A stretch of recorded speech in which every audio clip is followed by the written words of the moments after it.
começar logo falando do Orbán. Orbán foi em Kiev, deu uma saculejada lá no Belinsky, sai de lá praticamente, pega um táxi e vai para Moscou para encontrar o Putin, e a União Europeia entra em crise existencial absoluta. Dão um ataque de faniquito, dão... Porra, a Ursula von der Leyen, a Ursula Gertrudes von der Leyen colocando no Twitter dela lá que é um absurdo, ele não representa, o cara é o representante da União Europeia, ele é o presidente da Comissão da União Europeia agora, e ele vai lá representando a União Europeia e ela dá faniquito, não aguenta. Cara, o que é isso? Então, mais interessante ainda do que a visita dele à Rússia, eu considero a visita à Ucrânia, porque, vamos lá, foi uma visita surpresa, não estava agendada, ele apareceu na Ucrânia do nada, e isso não acontecia havia 10 anos. O que aconteceu há 10 anos? O Maidan. Então, há 10 anos, ele não visitava a Ucrânia. E por quê? A Hungria vive uma situação na Ucrânia um pouco parecida com os russos. A diferença é que não tem bombardeios nas regiões de maioria húngara, mas fora isso, os húngaros foram proibidos de falar húngaro, né? Tiveram as escolas obrigadas, porque assim, vamos só contextualizar, pessoal, porque para um brasileiro é sempre difícil entender essas coisas, né? Ele vai olhar essa situação e comparar com o Brasil. Uma escola no Brasil tem que falar português, é claro, mas o Brasil não tem nada a ver com o leste europeu. E não é tão bem assim, numa escola na Amazônia, numa escola na região de território indígena, você tem que falar, além do português, a língua do povo local. É justo, correto, é humanitário fazer isso. Né? E na região do leste europeu, o conceito de nacionalidade não é o conceito de cidadania.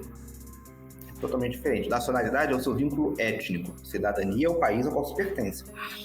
Os ucranianos, como nós falamos aqui no Brasil, nós estamos nos referindo a todos os habitantes da Ucrânia. Mas na Ucrânia não, o ucraniano é que fala a língua ucraniana.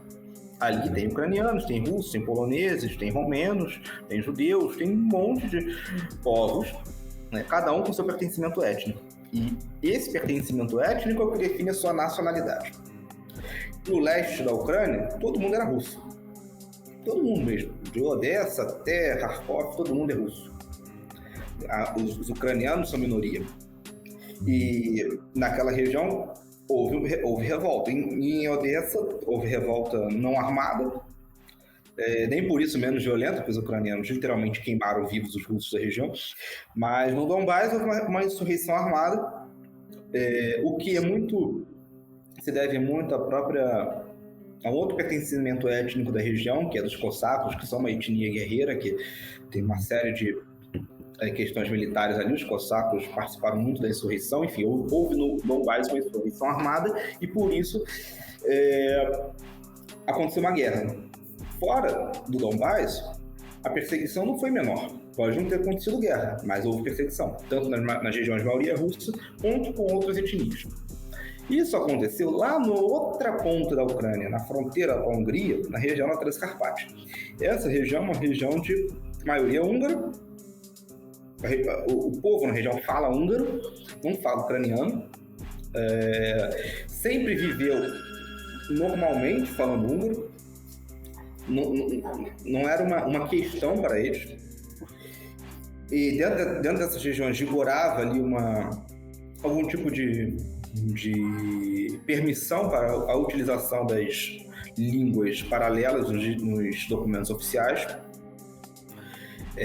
Os documentos vinham em russo e ucraniano, vinham em húngaro e ucraniano. Nunca foi uma questão. Quando começa o Maidan, isso vira uma questão. E os húngaros, assim como os russos, são perseguidos. Eles são proibidos de falar a língua húngara, as escolas param de ensinar húngaro.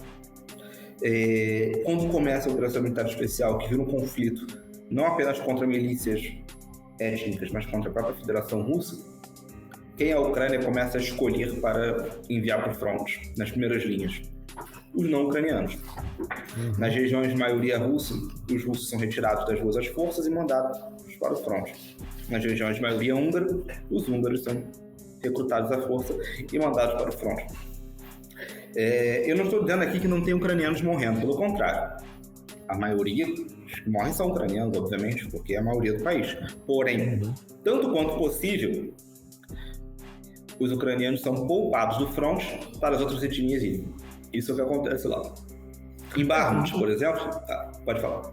O que eu estava vendo, inclusive, até contextualizando, dando uma contextualizada nisso aí, as próprias pesquisas feitas pelas ONGs ocidentais, na época ali da separação da...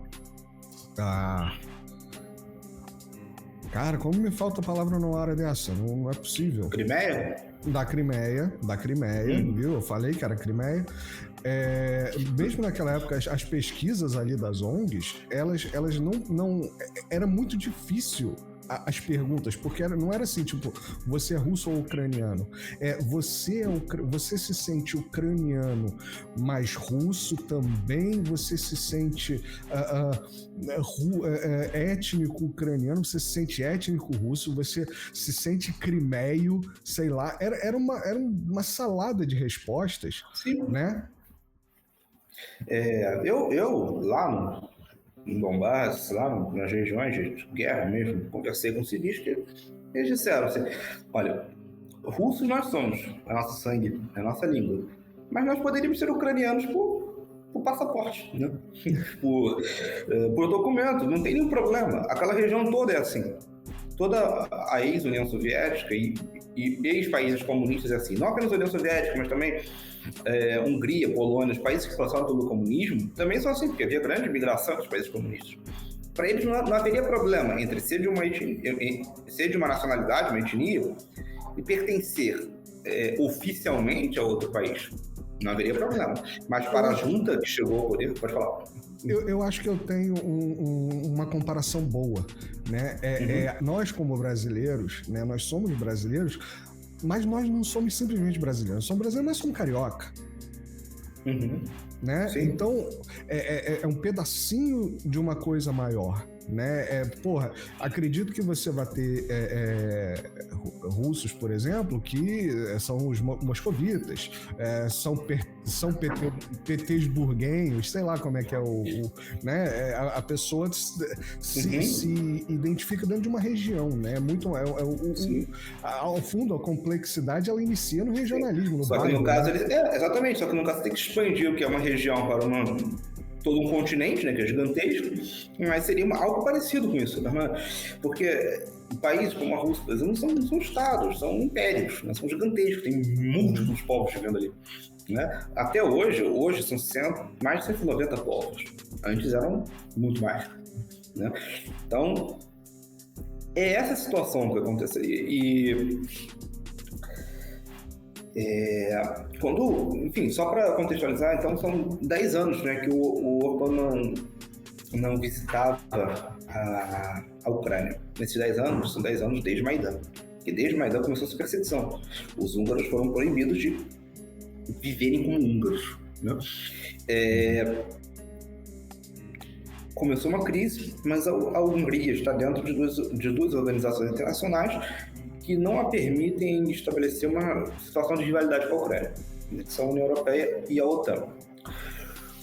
Além disso, né, o Orbán Orbán, na verdade, não dele, né? Orbán, porque eu tenho um amigo que diz que é Orbán, mas na nossa transliteração aparece ali Orbán com acento, né? Na verdade, Orbán mas parece que é Orbán, enfim.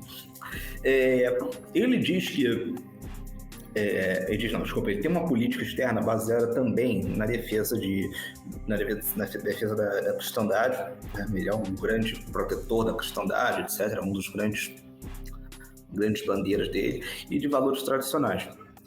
Isso coloca um grande patamar ali de igualdade com a Federação Russa, governada pelo Putin, que também se advoga ali, defensora, né, dos cristãos. Inclusive foi um dos grandes lemas para a intervenção na Síria, proteção aos cristãos que estavam sendo massacrados pelo Estado Islâmico. Isso, e assim, obviamente não tem como um país que tem uma política conservadora, que advoga por valores tradicionais, etc., apoiar ali o nazismo woke da Ucrânia. A Ucrânia é literalmente isso, para quem não sabe, é nazismo woke. Né? Eu cheguei até num artigo acadêmico que eu escrevi, eu citei um artigo que na época era de uma um autor, podemos falar, desconhecido, e depois virou porta-voz da Ucrânia. Acho que o Cirilo, exatamente. Na época, em 2022, não era conhecido. Ele escreveu um artigo sobre como o Batalhão Azov era amigo do movimento LGBT. Escreveu um artigo.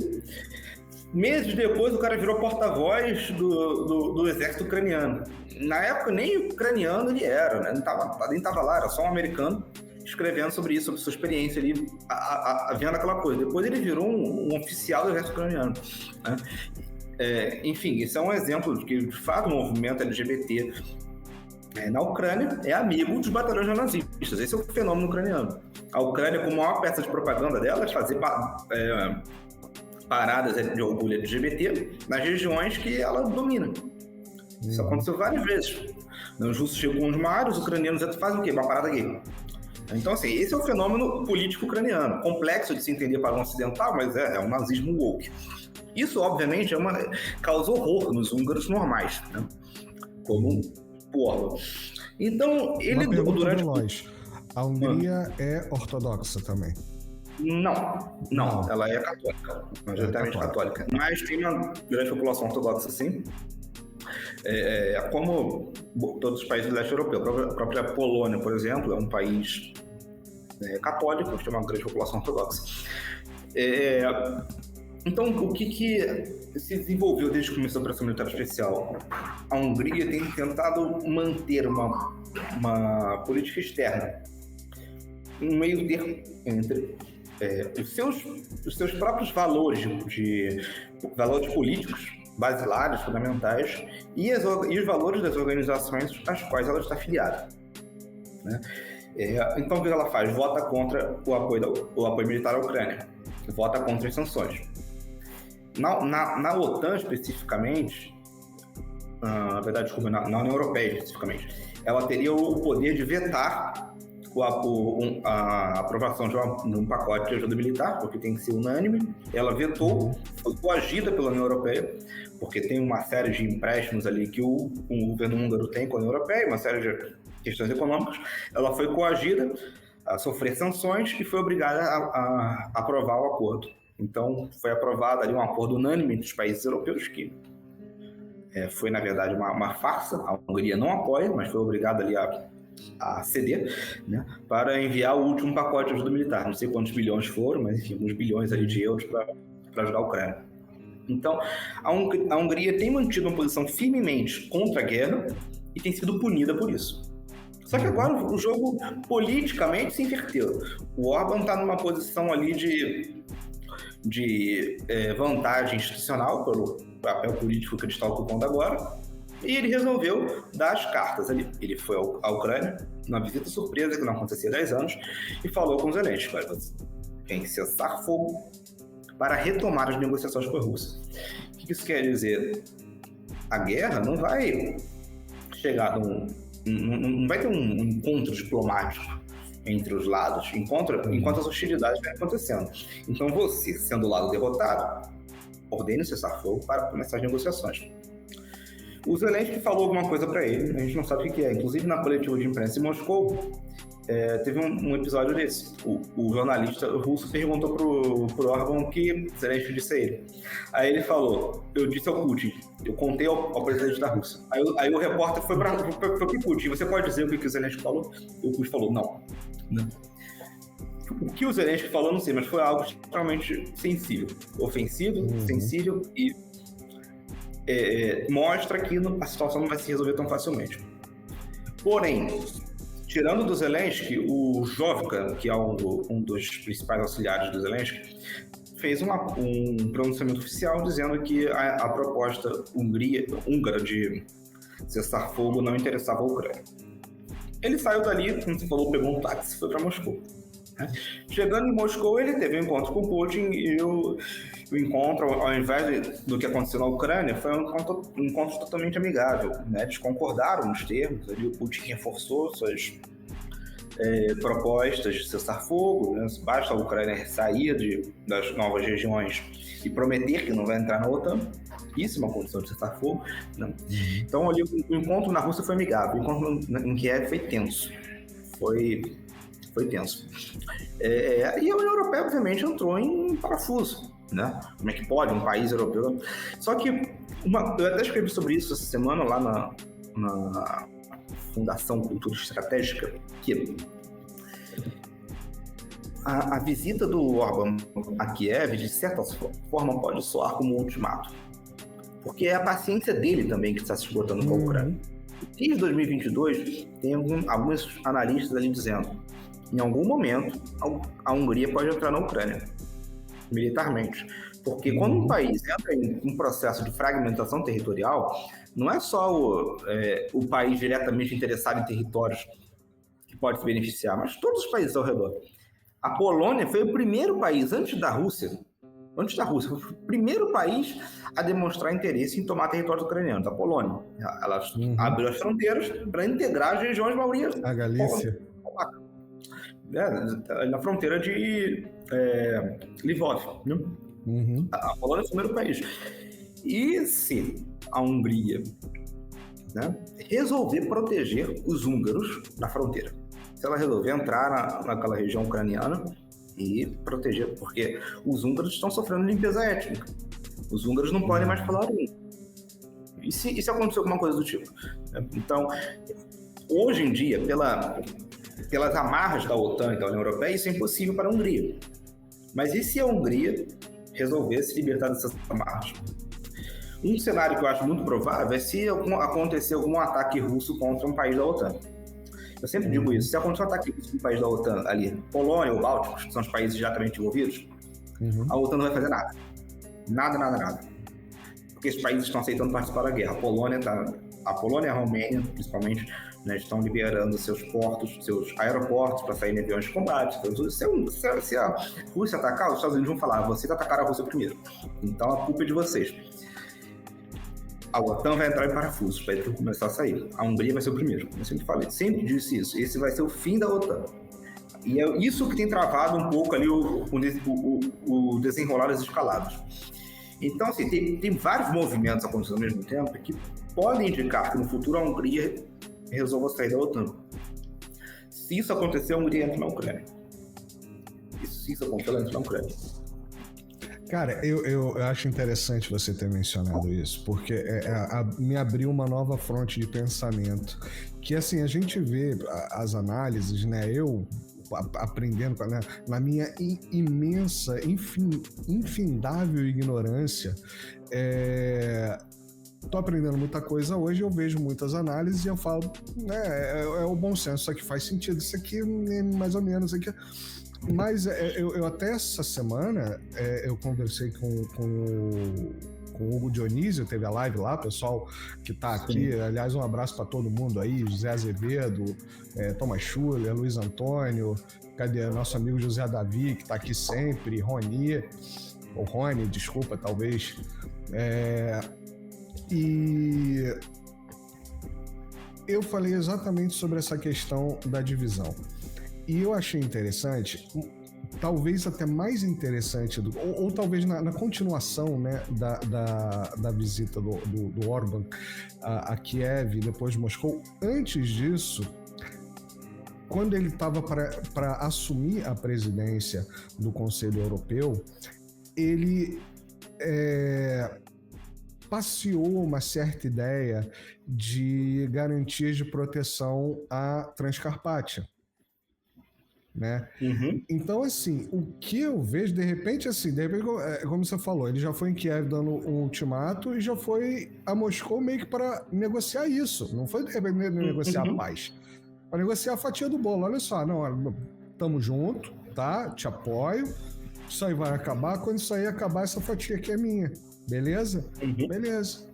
Ganhou o aval de lá. Isso vai de acordo com o que o Putin já falou antes. que existe uma possibilidade, ele não falou que isso é um plano russo, ele não falou que isso é uma agenda, isso é uma possibilidade de resolver o conflito ucraniano através da redistribuição territorial pré-Segunda Guerra Mundial, entregar os territórios que a União Soviética anexou. Então, seria entregar a Hungria, entregar a Polônia, entregar a Romênia. Então, isso é uma possibilidade, né? Dentre todos esses países, o único que tem uma relação amigável com a Rússia é a Hungria. É o único. Então, eu acho possível que isso aconteça. Porque, assim, a situação na Transcarpátia, por não haver um desenvolvimento militar, acabou ficando esquecida. Mas ali acontece limpeza étnica. E a Hungria está amarrada pelas organizações internacionais das quais ela faz parte. Ela está impedida de ajudar os seus próprios cidadãos. Então, eu acho que o interesse russo, húngaro imediato, é uma vitória russa que viabilize uma reconfiguração territorial da Ucrânia, que entregue esses territórios de volta ali aos países interessados, como a Hungria. Isso é uma possibilidade real, né? E para quem acha que isso não pode acontecer, porque a Rússia está longe da Transcarpátia, está longe, mas quando um país se rende, o país não tem condições de decidir o que ele vai ficar ou não. Uma hora a Ucrânia vai ter que se render. Uma hora a OTAN vai autorizar isso. Quando isso vai acontecer? Eu tenho a minha visão. A OTAN só vai autorizar a Ucrânia a se render quando ela conseguir abrir outro fronte. Enquanto esse fronte não for aberto, a guerra vai continuar. A não ser que haja uma mudança de regime na Ucrânia. Um golpe militar, uma revolução popular, o que não é algo tão irreal. Vamos lembrar que uma das maiores preocupações da Ucrânia atualmente é que o povo está armado. Eles lá no começo da guerra queriam fazer uma propaganda, vamos defender Kiev, saíram distribuindo armas para a população inteira. Todo mundo pegou armas. E não são só armas comuns de uma pessoa ter, pegaram armas de guerra, de fato, pegaram bombas, granadas, etc. O povo tem armas. E o mesmo povo está sendo capturado nas ruas e enviado para o fronte. A população ucraniana está com ódio, está com raiva, ela não quer mais o governo. Então, é possível que haja uma mudança de regime, uma guerra civil, uma revolução. Isso é um dos cenários que mais preocupa o regime de Kiev atualmente. Então, vamos supor, acontece uma mudança de regime na Ucrânia, o novo governo autoriza a rendição, etc. E não vai ter condições de negociar o quanto a Ucrânia vai ficar. Não vai ser isso, vai ser o que os russos decidirem. Então, a Ucrânia, hoje em dia, ela está territorialmente instável desde o Donbás até Lvov. Quem vai decidir o futuro de cada centímetro da Ucrânia é o lado vencedor nessa guerra. Não é pauta de negociação. Uma guerra impõe os termos de paz do lado que vence, sempre. Sim. Não, eu tive uma conversa aqui tem 2 semanas, teve o Mateusz Piskorski, né? Até comentei contigo. E uma das questões que eu perguntei para ele foi exatamente essa. Vem cá, Polônia. Qual que é a da Polônia? O Dionísio tá aqui no chat? Salve, Hugo, beleza? Qual é a temperatura dentro da Polônia? Como é que tá? A população? Que é do meu interesse, né? Saber como é que a população tá vendo isso. Porque a Polônia é dos países, é o país que mandou mais mercenário, né? Já chegou a 20 mil mortos, né? Fora os que... E só ressaltando, só ressaltando aqui para quem talvez não tenha muita inserção no tópico, pessoal, esses mercenários não são mercenários, é exército regular.